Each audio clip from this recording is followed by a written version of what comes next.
कुछ लोगों की आदत होती है ना। आप कुछ भी कहना चाहें, वो आपके सवालों का जवाब ही नहीं देंगे, बिल्कुल ही टाल देंगे उस बात को या फिर इग्नोर कर देंगे। अब इसी चीज़ को आप इंग्लिश में कैसे कहेंगे?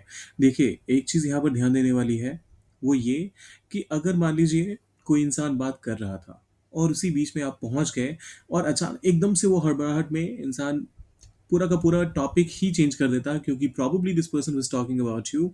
तो उस केस में बात टालना करेक्ट फ्रेजिंग नहीं है। तो उसके लिए एक अलग टर्म आएगा।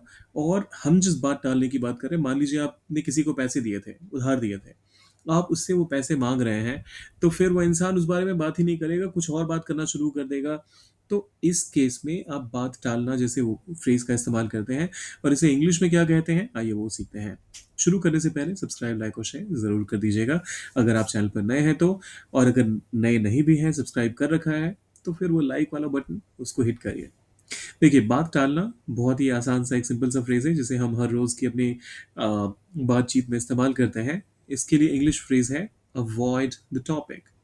To avoid the topic, example के तौर पे, वह हर बार स्पष्ट जवाब देने के बजाय बात टाल देता है। He avoids the topic instead of giving a direct answer. हर बार, हालांकि इस चीज को मैंने यहाँ पर अवॉइड मतलब इग्नोर कर दिया है। सो आप ये भी कह सकते हैं, every time he avoids the topic instead of giving a direct answer. He avoids the topic every time instead of giving a direct answer.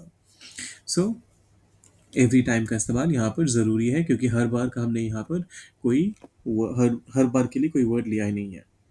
So he avoids the topic instead of giving a direct answer.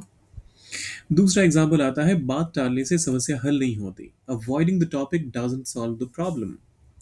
Avoiding the topic, बात टालने से समस्या हल नहीं होती। सो बात टालने के लिए हमने यहाँ पर अवॉइडिंग द टॉपिक का इस्तेमाल कर लिया।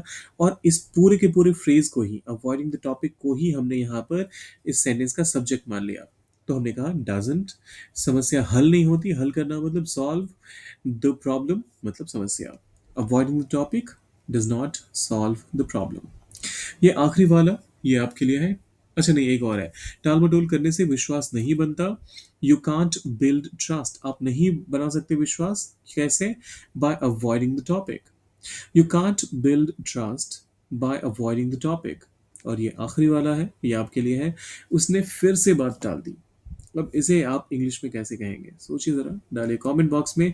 और जाने से पहले क्या करना है, सब्सक्राइब, लाइक और शेयर तो करके जाइएगा। मिलते हैं जल्दी।